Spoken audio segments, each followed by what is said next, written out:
રાજનીતિનું ક્ષેત્ર એક એવું ક્ષેત્ર છે જેની અંદર સમાજના કોઈ પણ વર્ગ, ધર્મ, જ્ઞાતિ કે સંપ્રદાયના વ્યક્તિની અંદર કોઈ પણ પ્રકારનો ભેદભાવ કર્યા વગર સમાનતાથી કુદરતી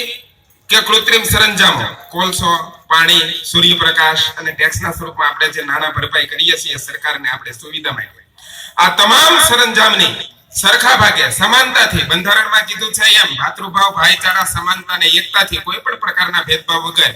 વહેંચણી થાય, એમનું એક આયોજન થાય, એની એક આઈટમ બને અને આપણા સુધી આ બધા જ ફળો પહોંચે એ માટે જે ક્ષેત્રની અંદર નીતિ ઘડવામાં આવે, નિયમો બનાવવામાં આવે, આ નિયમો બનાવવાનું ક્ષેત્ર એટલે રાજકારણ. ચૂંટણી એટલે શું? માનવતા માટે, માણસ માટે એકતા, ભાતૃભાવ, પ્રેમ, સદાચાર, અહિંસા ની કેળવણી માટે જેમ ધર્મગ્રંથોની અંદર આપણને પાઠ ભણાવવામાં આવે છે, એમાં રાષ્ટ્રની અંદર બંધારણ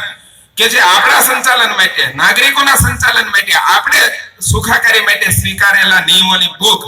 જે ધર્મગ્રંથ કરતા જરાક પણ નીચે નથી એને આપણે બંધારણ કહીએ છીએ. આ ભારત એ આપણું રાષ્ટ્ર છે ને આપણે સૌ નાગરિકો એ આ રાષ્ટ્રના સપૂતો એટલે સંતાનો છીએ. ચૂંટણી એટલે જે રીતે લોકોની વચ્ચે ઈદ, ધૂળેટી અને હોળી જેવા તહેવારો આવે એ જ રીતે ચૂંટણી આપણી અંદરથી ડિબેટ માટે, ચર્ચા માટે, સુખાકારી માટે, નિયમો બનાવવા માટે ગૃહની અંદર ચૂંટીને આપણા વતી આપણા પ્રતિનિધિને મેકલવો એ ચૂંટણી છે. તમારા હૃદય ઉપર હાથ મૂકીને આત્માને પૂછો, છેલ્લા 23 વર્ષથી અને છેલ્લા 5 વર્ષથી દિલ્હીની ગાદી ઉપર જે ફાસિસ્ટ અને કેસરિયા પરિબળો છે એમણે રાજકીય ક્ષેત્રની, રાજકારણની અને આ ચૂંટણી જેવા માહોલની, સંવેદનશીલ ઇસ્યુની ગરિમા જાળવી છે ખરી? ક્યારેક મત માટે રામને વાપરે, વળી પાછા ક્યારેક ગાયને વાપરે અને વળી પાછા ભાઈઓ તથા બહેનો, न मैं यहाँ आया हो न मुझे किसी ने बुलाया है, मुझे तो माँ गंगा ने बुलाया એમ કરી ક્યારેક રામના નામે, ક્યારેક ગાયના નામે અને ક્યારેક માં ગંગાના નામે મત લઈને મારીને તમારી લાગણીઓને છંછેડી અને લાગણીની અંદર આપણે સંવેદનશીલ વ્યક્તિઓ આવી ગયા અને ગુજરાતની ગાદી ઉપર સતત 23 વર્ષ અને ભારતની ગાદી ઉપર 5 વર્ષથી આ રંગા અને બિલ્લાની જોડીને હું તમે સહન કરીએ છીએ. એ લોકો પૂછે છે કે કોંગ્રેસે 70 વર્ષમાં શું આવ્યું? પ્રશ્ન આપણે એને કરવાનો છે કે 70 વર્ષની અંદર સુપ્રીમ કોર્ટના 3 જજને રોડે ચડી અને પત્રકાર પરિષદ લેવી પડે પોતાના અન્યાય માટે. કલકત્તા ના કમિશનર ઓફ પોલીસ જેની કાયદો અને વ્યવસ્થા જાળવવાની જવાબદારી છે, એની ધરપકડનો વોરંટ ઇસ્યુ થાય રાતના 2 વાગે. સીબીઆઈ નામની સંસ્થા કે જે આ દેશની ગરિમાની, કાયદો અને વ્યવસ્થાની રખેવાળી કરે છે, એના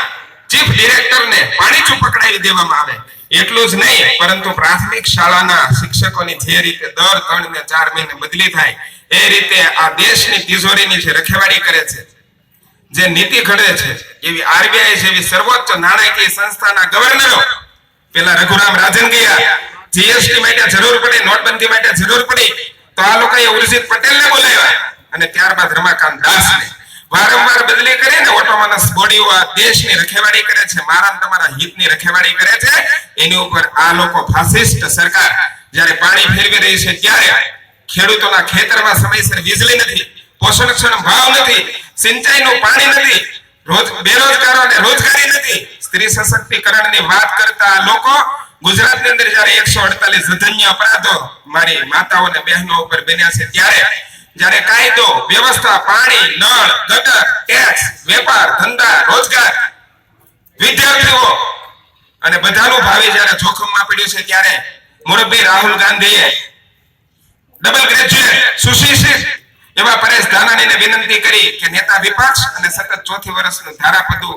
ધારાસભ્ય પદ જતું કરી અને દેશની સર્વોચ્ચ પંચાયત દિલ્હીની અંદર નીતિ ઘડવા માટે મારે તારી જરૂર છે. કોણ છે આ પરેશ ધાનાણી? 1000 રૂપિયા કરતા વધુના કપડા નથી પહેરતા, 2000 કરતા જેને કાંઠે ઘડિયાળ નથી, જેને પોતાનો કમાન્ડો વાળી ગાડી નેતા વિપક્ષ તરીકે મળતી હતી તે પણ લેવાની ના પાડી, એટલું સાદગીથી જીવન જીવતા પરેશભાઈ ધાનાણીએ મને એક વખત કીધું કે જગદીશ જ્યારે વર્ગ વિગ્રહ કરવાનો હોય કે નાત જાત કે જ્ઞાતિને જોવાની હોય તો એ પહેલા હું રાજકારણ છોડી દેવાનું પસંદ કરીશ. બાકી જ્યાં સુધી હું રાજકારણ કરીશ ત્યાં સુધી 18 વર્ણને સાથે રાખી અને 18 વર્ણની સુખાકારી માટે હું રાજકારણ કરવા માટે ભારતીય રાષ્ટ્રીય કોંગ્રેસમાં છું. આવા પરેશભાઈ ધાનાણીને